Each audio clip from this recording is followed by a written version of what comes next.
l'actualité ce soir, le président du Faso à l'investiture du président guinéen Alpha Condé. Alpha Condé réélu pour un mandat de 6 ans à l'issue du scrutin du 28 octobre dernier. Il promet travailler pour le développement de la Guinée tout en appelant à une reconversion des mentalités et du renouveau de son pays. L'essentiel de la cérémonie solennelle à suivre en début du journal.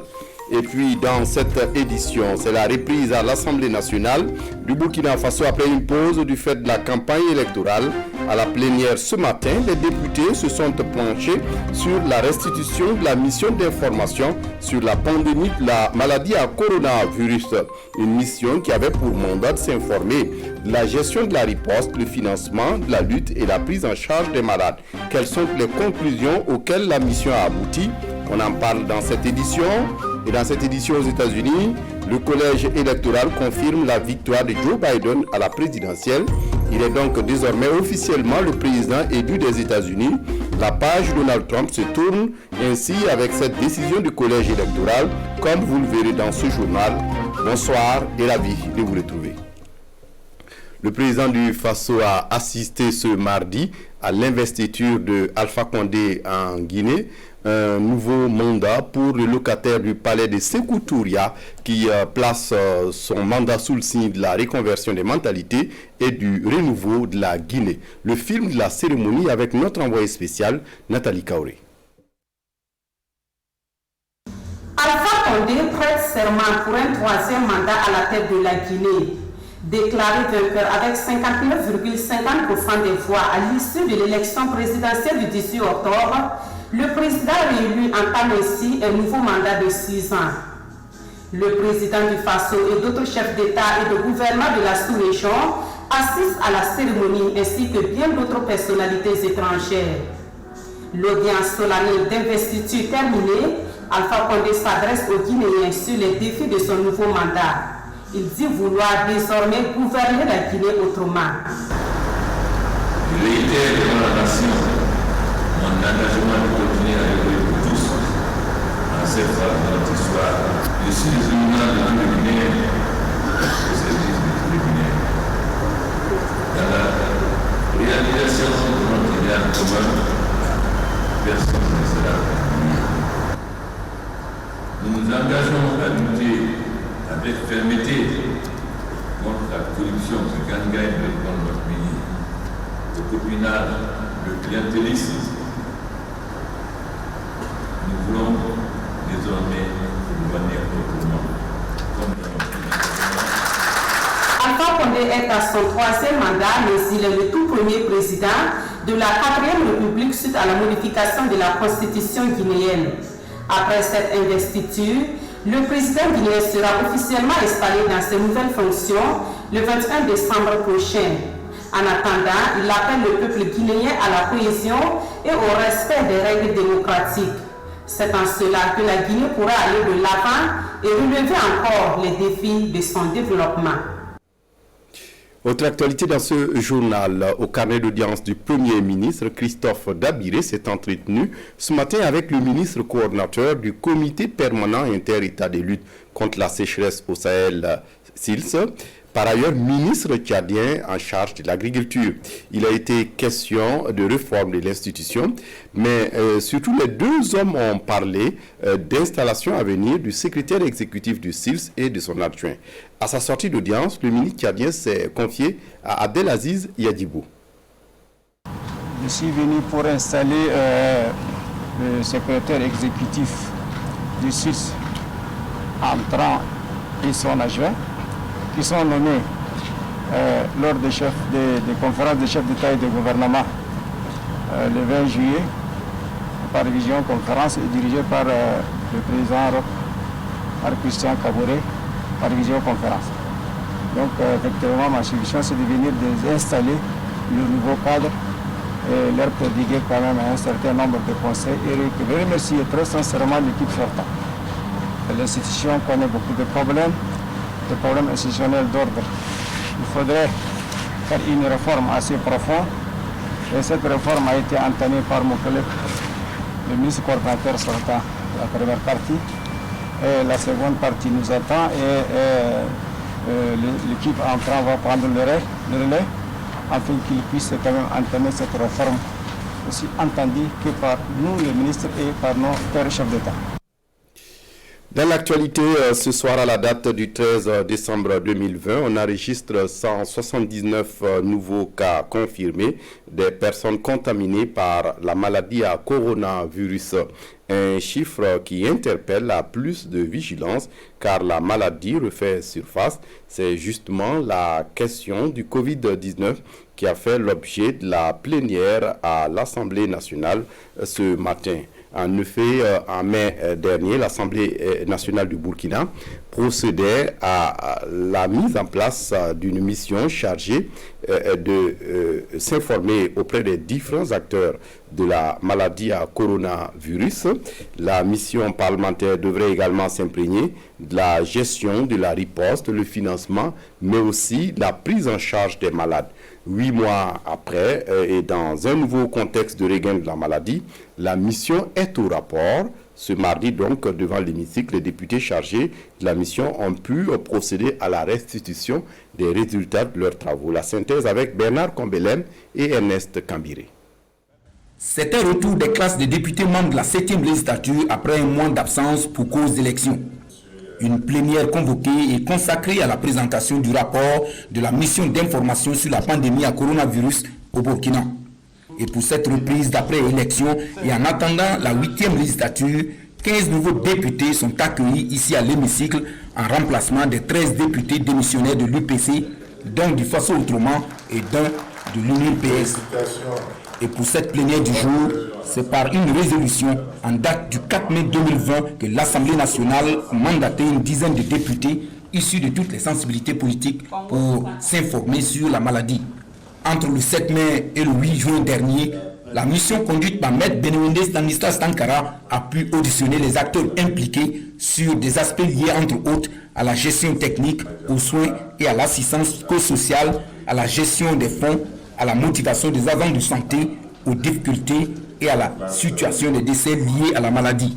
Il y a eu un effort d'abord national, il y a eu ce sursaut patriotique, il y a eu la solidarité nationale, il y a eu l'engagement des acteurs de santé, il y a eu beaucoup d'implications et tout le monde a fait face à telle enseigne que vers le mois de juin, la maladie avait été maîtrisée. Dans nos recommandations, on va au-delà pour dire qu'il n'y a pas seulement que la maladie à coronavirus, il y a d'autres maladies infectieuses. Il faut aussi impliquer, au-delà de la médecine moderne, la médecine traditionnelle. De la synthèse du rapport présenté et qui a ensuite donné droit à un débat général, les députés ont soulevé quelques interrogations liées au décès de l'honorable Marie-Rose Kondidamde Compaoré quand la mission d'information dit s'être vue opposer le secret médical et n'a donc pas pu disposer d'éléments. Une plainte a d'ailleurs été déposée auprès du procureur général contre le journaliste Dieudonné Soubega pour refus de répondre à une audition, lui qui dit détenir un audio du ministre de la Santé sur le décès de la députée. D'autres préoccupations en lien avec le protocole de soins adopté par le Burkina, la résistance des populations face à la maladie, la suite à donner à la plainte contre le journaliste, le vaccin, le financement et les essais cliniques ont été soulevés par les députés. Et pour apporter des éléments de réponse, la mission d'information s'est vue renforcée par 3 membres du gouvernement d'Abiré, chacun en ce qui nous concerne pour des éléments d'éclaircissement. Il faut qu'on revienne à reconsidérer les services de maladies infectieuses. Un projet de construction d'un grand centre de maladies infectieuses est en cours de rédaction. Je voudrais remercier l'auguste Assemblée pour nous avoir permis, à travers le coronaton, de disposer bientôt de 3 centres d'isolement pour maladies infectieuses dans les régions.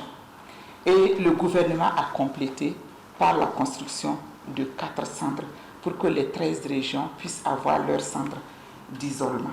À la suite du professeur Claudine Lougué, ministre de la Santé, le président de l'Assemblée nationale, Bala Alassane Sakandé, a tenu à faire une mise au point, notamment en donnant des informations utiles quant à la gestion du dossier sur le décès de l'honorable Marie-Rose Koditamte Compaoré avant de laisser entendre que son institution, l'Assemblée nationale, se donnera le moyen de suivre la mise en œuvre des recommandations contenues dans le rapport.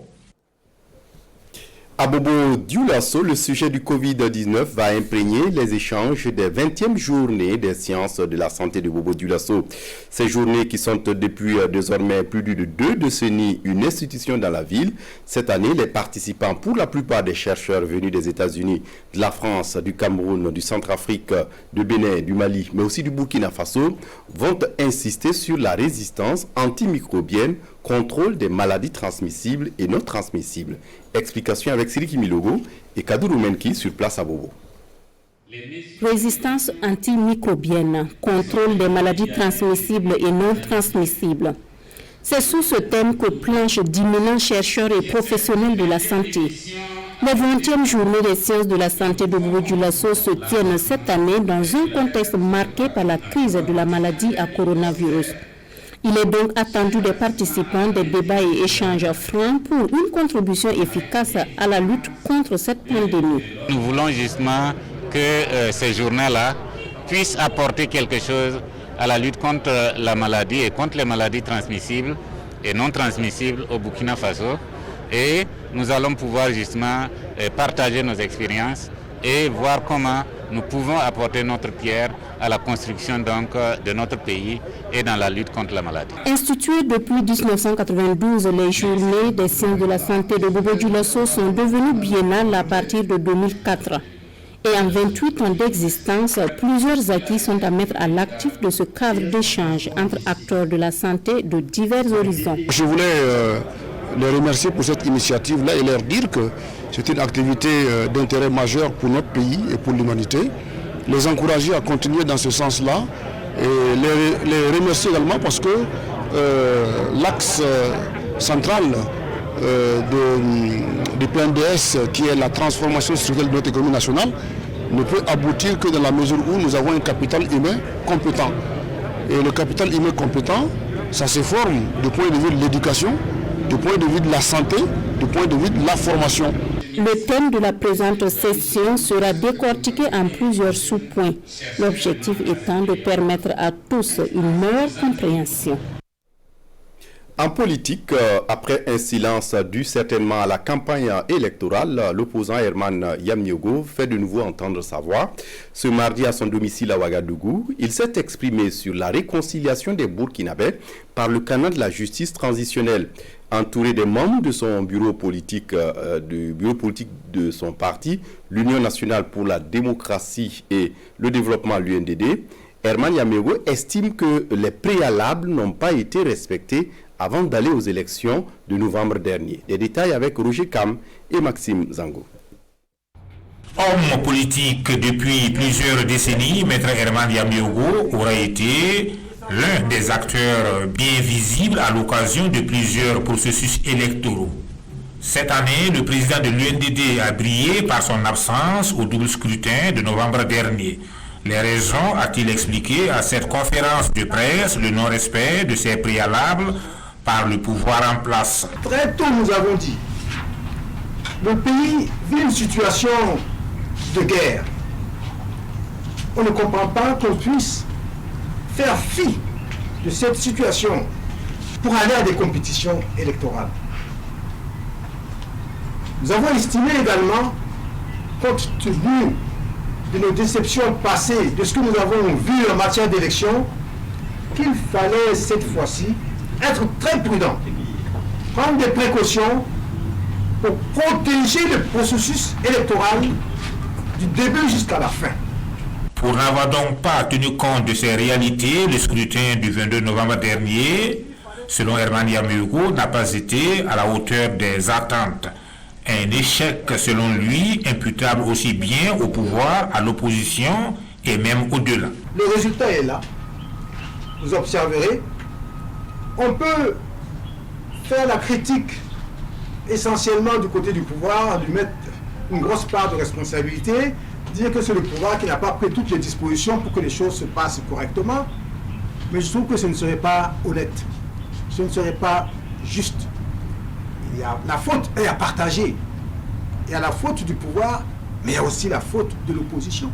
Maintenant que le vin est tiré, le plus important et le plus urgent qui reste à faire, c'est de réussir la réconciliation nationale. Et cette réconciliation ne doit pas être celle des hommes politiques seulement. À ses yeux, celle qui a le plus de chances de réussir est la réconciliation qui passe par le canal de la justice transitionnelle, une justice plus pédagogique et élargie à tous. Toujours en politique, le groupe parlementaire UPC a animé ce matin un point de presse pour s'expliquer sur la situation nationale. Une conférence au cours de laquelle le président du groupe parlementaire Moussa Zerbo a présenté les remplaçants des députés démissionnaires de leur parti. Cette présentation se tient après que le Conseil constitutionnel ait prononcé la démission volontaire des 14 députés de l'UPC. Rappelons que le recours aux fins de constat de démission, de déchéance et de mandat électif a été intenté à l'intention des 14 députés, dont 13 fondeurs depuis 2017 et un autre en fin octobre dernier, tous élus sous la bannière de l'UPC avant de décider de quitter le parti du Lion. Ces suppléants prennent alors la route de l'hémicycle à une semaine de la fin de la 7e législature. Autre actualité dans ce journal, le gouverneur de la région du Plateau central vient de boucler sa tournée de présentation du flambeau du 11 décembre 2021 dans les différentes provinces de la région. Une occasion d'amener les populations à être unies autour de la célébration à venir, car la région, selon ses autorités, entend relever le défi et faire du 61e anniversaire de l'indépendance du Burkina Faso du jamais vu. Retour sur la cérémonie avec Daouda Ouattara et Ahadi Sandamba. Tel un trophée, c'est en grande pompe que les populations du plateau central accueillent le flambeau du 11 décembre. De l'entrée de Lumbila dans le Britenga à Niwo dans le Kourouego, en passant par Zorgo dans le Ganzourou, il a fallu 3 jours pour le gouverneur et sa délégation pour présenter le symbole de l'organisation du 11 décembre 2021 dans la région du plateau central. C'était avec impatience que nous attendions ce jour. Nous avons depuis 2016 travaillé à déjà asseoir une certaine disposition en matière de mobilisation sociale, mais en mobilisation d'espaces fonciers pour les différentes infrastructures qui seront réalisées. Entre prestations d'artistes et discours, à chaque étape, le flambeau est perçu comme le symbole de l'unité des filles et fils de la région. Pour le gouverneur, faire du Zignari 2021 du jamais vu est désormais un acquis au regard de la mobilisation sur le terrain. Ce que je retiens, c'est l'engagement autour du 11 décembre. Chacun apportera sa contribution pour que cette célébration, le 61e anniversaire de notre pays, soit du jamais vu, sinon de l'exceptionnel. Économiquement, nous sommes la dernière région. Vous allez voir que nous allons faire un grand bond pour être parmi les premiers. En attendant, chacun doit se mettre au travail afin que tout soit prêt dans une année. Par rappel, c'est en août dernier que les travaux entrant dans le cadre de la commémoration du 11 décembre Zignari 2021 ont été officiellement lancés. Demain s'ouvre à Ouagadougou la 9e conférence annuelle des impôts sous le signe des réformes institutionnelles pour une direction générale des impôts moderne et performante orientée vers les usagers.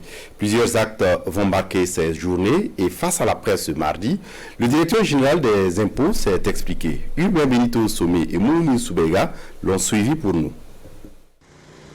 Pour la 9e fois consécutive, la DGI, la Direction générale des impôts, va tenir sa conférence annuelle. Quelle réforme institutionnelle pour une DGI moderne, performante, orientée, usagée? C'est le thème de l'édition 2020 de cette conférence. C'est une occasion pour l'ensemble d'entre de ces cadres-là de réfléchir sur l'avenir de la maison. Et également, c'est une opportunité, une occasion de brassage, de rencontre et débat donc de leurs problèmes. La particularité de l'édition 2020 de la conférence annuelle de la DGI est l'introduction d'un prix d'excellence, un prix qui récompense aussi bien le personnel que les contribuables. Il faut effectivement célébrer le mérite des agents qui sont professionnellement compétents et qui sont également d'une moralité irréprochable. Il faut également féliciter les contribuables qui constituent des exemples par effectivement leur civisme fiscal. Et nous voulons les prix symboliques, voilà, donc il y a des trophées, et il y a également des certificats de reconnaissance, et puis il y a des enveloppes assez symboliques, assez modestes. De nombreuses réformes sont en cours d'exécution à la Direction générale des impôts et la conférence annuelle de la DGI se veut une tribune pour faire le point de ces réformes selon le directeur général. Objectif, être plus proche des contribuables et permettre aux services des impôts de jouer pleinement leur rôle. La toute dernière réforme que nous avons mise en œuvre, c'est le fait de pouvoir payer la taxe sur les véhicules à moteur par mobile cash. Alors, on a en fait digitalisé cela, on a dématérialisé la procédure. La 9e conférence annuelle de la DGI sera également marquée par des journées portes ouvertes et un panel sur le foncier burkinabé. Elle se tient du 16 au 18 décembre 2020 à la salle de conférence de Ouaga 2000. Le comité national de pilotage des pôles de croissance a tenu ce 8 décembre dernier sa session 2020 sur le bilan des 10 ans de la mise en œuvre de Bagré Pôle. En marge de la session, les membres du comité ont effectué une visite de terrain pour aller vérifier les chiffres inscrits sur papier et encourager les acteurs de la chaîne de production. Konsoum Koulibaly, Tanga Robert Kafando. C'est la fin d'une longue attente pour ces producteurs sur le périmètre irrigué de Bagré Pôle qui reçoivent ici leur titre foncier en compensation de leurs champs perdus dans le cadre de l'aménagement. Ils sont environ 5000 affectés par le projet et la remise des documents à cette cérémonie n'est que symbolique. Nous avons eu des logements et des parcelles sur le périmètre irrigué. C'était donc le document que nous attendions. Nous sommes autour de 5000 et nous espérons qu'avec le soutien du ministre et des responsables de Bagré Pôle, chacun pourra avoir ces documents. Avant, nous n'avions qu'une seule saison dans l'année. Maintenant, nous avons 3 saisons. Après la récolte du maïs, nous produisons de la tomate et de l'oignon sur la même parcelle.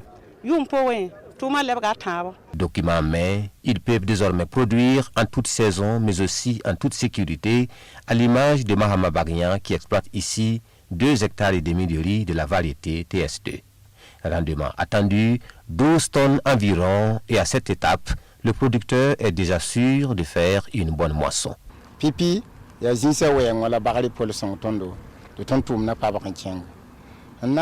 Pôle nous a appuyés dans l'obtention des parcelles. Ensuite, avec la bonne semence de riz, et nous leur sommes reconnaissants.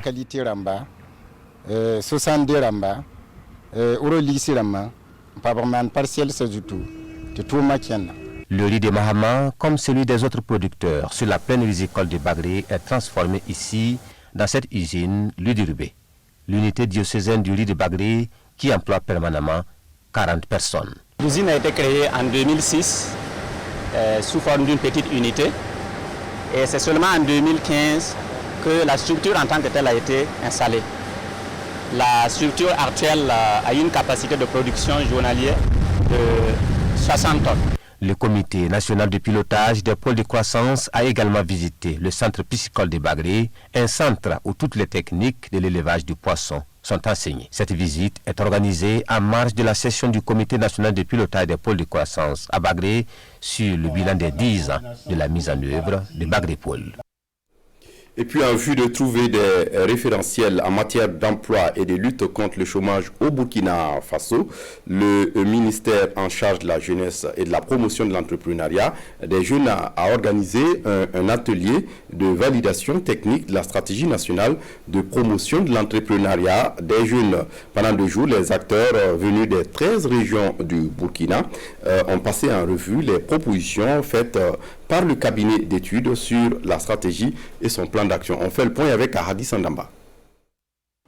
Depuis 2019, le gouvernement burkinabé a orienté sa politique en matière d'emploi en mettant en exergue l'entrepreneuriat des jeunes. Une situation qui nécessite la mise en place d'un dispositif cohérent avec la participation de l'ensemble des acteurs, d'où la tenue du présent atelier. Il s'agit donc de faire sa validation, de proposer donc des recommandations et de voir un peu aussi son plan d'action opérationnel. Le problème donc de la promotion de l'entrepreneuriat a quelques défis à relever. Il y a d'abord que les jeunes n'ont pas donc cette culture entrepreneuriale qu'il faille donc développer. Et le deuxième élément dans ce sens et défi à relever, c'est trouver les fonds nécessaires lorsque donc les jeunes vont se cultiver donc dans ce domaine-là pour pouvoir les accompagner. Aux côtés de l'État burkinabé, le projet La Voix des jeunes du Sahel, un projet de l'Union européenne qui a débuté en 2017. Vraiment, ça a donné l'importance que l'Union européenne donne à la jeunesse. La jeunesse au centre, vraiment dans notre coopération, dans l'accompagnement dans les pays sahéliens. Je pense qu'aujourd'hui, ça sera très important, ces validations de cette stratégie d'entrepreneuriat. Et nous, comme Union européenne, on va continuer à accompagner les pays, accompagner le gouvernement, mais accompagner aussi les gens directement. Cet atelier réunit ici l'ensemble des acteurs venus des 13 régions du pays. Et le document final de ces travaux sera donc un référentiel en matière de promotion de l'entrepreneuriat des jeunes au Burkina Faso. Des associations musulmanes soutiennent le ministère en charge de l'action humanitaire dans le cadre de son projet de retrait des enfants talibés en situation de rue. Parmi ces associations figure l'association Tabital Andal. Le dimanche dernier, l'association a organisé une rencontre entre maîtres coraniques et le ministre. L'objectif étant de permettre aux 2 parties de parler le même langage pour une bonne exécution du projet de retrait des enfants de rue en situation de rue, donc à Bobo Dioulasso. Le point avec Drissa Traoré et Karim Sissé sur place à Bobo. Des maîtres coraniques traînent toujours le pas dans le cadre de la signature de convention avec le ministère en charge de l'action humanitaire pour le retrait des enfants talibés en situation de rue. Et pour permettre aux 2 parties de mieux se comprendre afin de réussir le projet de retrait d'enfants en situation de rue, l'association Tabital Andal des maîtres coraniques d'Israël a initié cette rencontre de Bobo Dioulasso. On a entrepris cette activité pour vraiment rapprocher le ministère et le maître coranique pour les écouter et échanger entre nous, puisque quel que soit ce que nous faisons, si vraiment ça ne sait pas entre nous discuter, trouver terrain d'entente, ça sera difficile. À la rencontre de Bobo Dioulasso, les maîtres coraniques qui ont fourni un effort dans le bon encadrement des enfants ont été félicités et encouragés par Marie-Laurence Ilboudou. Mieux, le ministre leur assure de l'accompagnement de son département. Le budget du ministère n'est pas assez conséquent. Nous allons déjà travailler à renforcer le budget et renforcer surtout avec les partenaires qui accompagnent les maîtres coraniques. Vous savez que nous avons des fois des partenaires qui accompagnent ces genres d'initiatives privées. Donc nous allons les recommander à ces partenaires pour appuyer ces maîtres coraniques afin d'avoir des structures, des infrastructures adéquates pour ces enfants, d'avoir des ressources, mais en attendant, le ministère pourrait les raccompagner en vivres, pourrait les raccompagner en non-vivres et surtout aussi des forages. En 2020, 116 foyers coraniques regroupant 1879 enfants talibés ont été recensés à Bobo-Dioulasso par les services déconcentrés du ministère en charge de l'action humanitaire. Après Bobo-Dioulasso, les organisateurs comptent se rendre dans les villes de Ouagadougou et de Dori pour le même plaidoyer. Toute chose qui pourrait faciliter le respect des droits de l'enfant talibé. Un autre plaidoyer dans ce journal en faveur des enfants, un projet intégré de protection de l'enfant mené en ce moment, un plaidoyer pour sa mise en marche. Le projet se fixe comme credo la protection sociale sensible aux enfants. C'est l'ONG Save the Children qui est porteur du projet. Il s'agit d'inciter la prise en compte de la protection sensible aux enfants dans les politiques publiques. Salif Belem, Caroline Ouaré pour les détails. Après les tests réussis dans les régions du centre-nord et de la boucle du Moun, l'ONG Save the Children vise à présent le niveau national. Il s'agit d'étendre la protection sociale sensible aux enfants à toutes les localités du Burkina pour espérer la prise en compte du respect des droits des enfants en matière de mieux-être. La protection sociale sensible aux enfants, c'est une approche qui met en œuvre tout un paquet d'activités pour les enfants avec les ménages. Et vous savez, pour rompre avec la pauvreté, il faut un travail sur les enfants. Et cette protection sociale sensible aux enfants permet aux ménages d'avoir un cash transfert tous les mois. Et ce cash transfert est utilisé pour des besoins des enfants. Et il y a des formations sur les compétences parentales qu'on organise pour les parents. Il y a des formations sur la résilience des jeunes et il y a des formations sur la budgétisation familiale qui permet aux ménages de mieux utiliser les ressources qu'on met à leur disposition et pour le bonheur des enfants. L'exercice paraît plutôt facile au regard des succès engrangés lors de la mise en marche des projets pilotes. À cette rencontre, il s'agit d'amener les parties prenantes à la mise en œuvre du projet au niveau national à intégrer la protection sociale sensible aux enfants dans les politiques, stratégies et plans et d'y faire consacrer des ressources. Encore une distinction pour Yacouba Sawadogo après le prix Nobel alternatif reçu en 2018, la semaine dernière. Il a été désigné et retenu par le programme des Nations Unies pour l'environnement pour recevoir une autre distinction intitulée Champion de la Terre. C'est une récompense pour ses efforts soutenus dans la restauration et la protection de la Terre. En attendant une cérémonie officielle de remise de la distinction, une équipe de la télévision du Burkina est allée recueillir ses sentiments. Constantin Ouedraogo et Abdourahmane Zongo. L'Africain Yacouba Sawadogo du Burkina, ici à Limoges, dans sa forêt de Gourga à Ouaguia, n'arrête pas de fasciner le monde et de collectionner prix, trophées et autres attestations. Sa dernière reconnaissance en date est sa distinction récente en tant que, je cite, champion de la Terre par un organisme onusien, le programme des Nations Unies pour l'environnement, créé en 2005.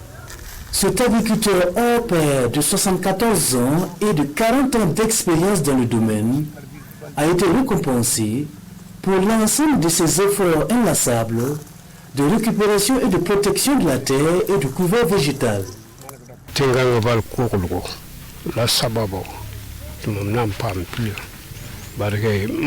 prix récompense mon œuvre de protection de l'environnement. Cette œuvre a plusieurs aspects. Elle concerne la conservation des espèces et la recherche des vertus thérapeutiques des plantes.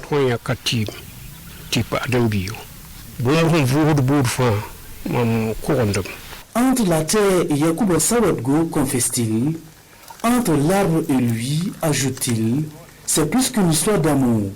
Et cette distinction vient encore étoffer sa réputation internationale et lui donner davantage de l'allant dans ses différentes activités. Je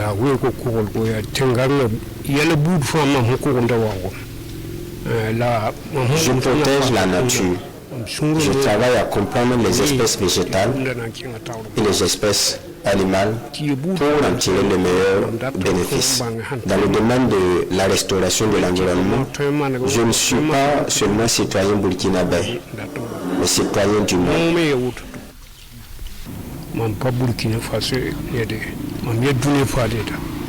En attendant une cérémonie solennelle de remise de la distinction, Yacouba Sawadgo savoure ce succès qu'il qualifie de collectif dans son quartier de Gourga au secteur 15 de Waïguya.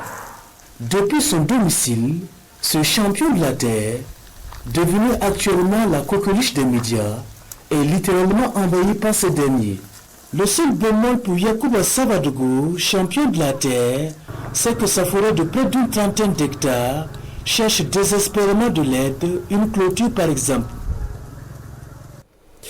Le Burkina Faso qui gagne, c'est également en sport et avec la manière, les étalons juniors sont qualifiés pour la CAN U20 Mauritanie 2021. Oscar Barrault et ses poulains ont battu les éléphantaux juniors de Côte d'Ivoire 4-1 ce soir même en demi-finale du tournoi UEFOA B à Porto-Novo. Les étalons retrouvent donc le Ghana en finale. Le Ghana qui a éliminé le MENA junior du Niger par 5 tirs au but à 3. La finale Ghana-Burkina Faso, c'est pour ce samedi 19 décembre. Mais en attendant, nos envoyés spéciaux à Porto-Novo reviendront sur cette brillante prestation des étalons dans nos prochaines éditions. Et puis en culture, la 4e édition du Salon international du prêt-à-porter de Ouagadougou s'ouvre donc ce 19 décembre. Pendant une semaine, les exposants viendront du Burkina Faso, mais aussi d'ailleurs pour exposer leur savoir-faire dans la mode. Amadou Marcelto. Le prêt-à-porter sera encore à l'honneur cette année à la 4e édition du Salon international du prêt-à-porter africain de Ouagadougou, SIPAO 2020. Prévu du 19 au 30 décembre, des créateurs du Burkina Faso, de la Côte d'Ivoire, du Ghana et du Sénégal prendront leur quartier à la place de la nation pour davantage valoriser la mode africaine. Le SIPAO est une perche tendue à tous les créateurs de mode africains.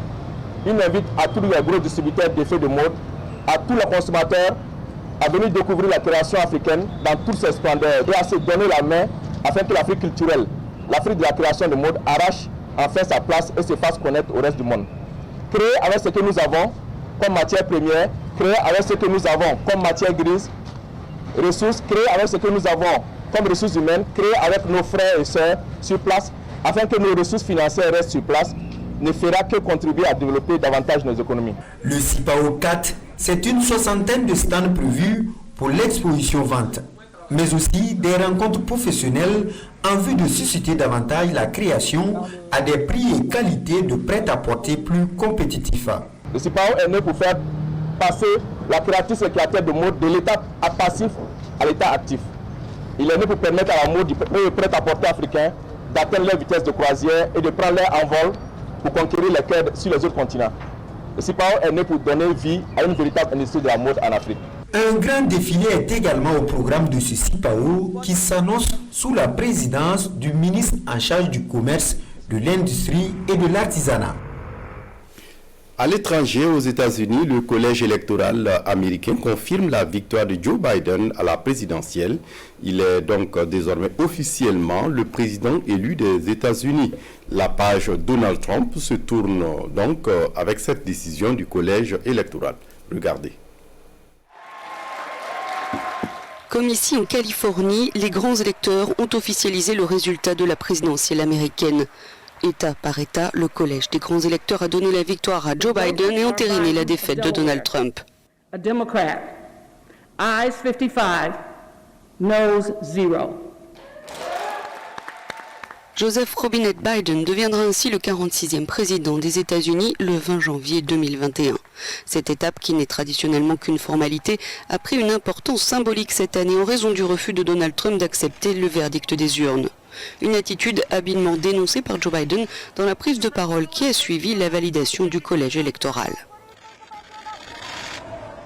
Nous, le peuple, avons voté. La foi en nos institutions a été maintenue. L'intégrité de nos élections reste intacte. Il est donc maintenant temps de tourner la page comme nous l'avons fait tout au long de notre histoire pour nous unir et guérir. Comme je l'ai dit au cours de cette campagne, je serai le président de tous les Américains. Nous devons travailler ensemble, nous donner une chance de faire baisser la température et surtout nous devons être solidaires. Joe Biden a aussi évoqué le recours en justice de Donald Trump et dénoncé une position extrême jamais vue auparavant, un refus du respect de la volonté du peuple, de l'état de droit et un refus d'honorer la Constitution. Depuis bientôt un mois et demi, Donald Trump dénonce sans preuve mes théories du complot à l'appui l'élection la plus truquée de l'histoire américaine, alimentant les tensions au sein de son électorat. C'est tout pour ce journal. Merci de l'avoir suivi. Très bonne suite de programmes sur la RTB. Au revoir.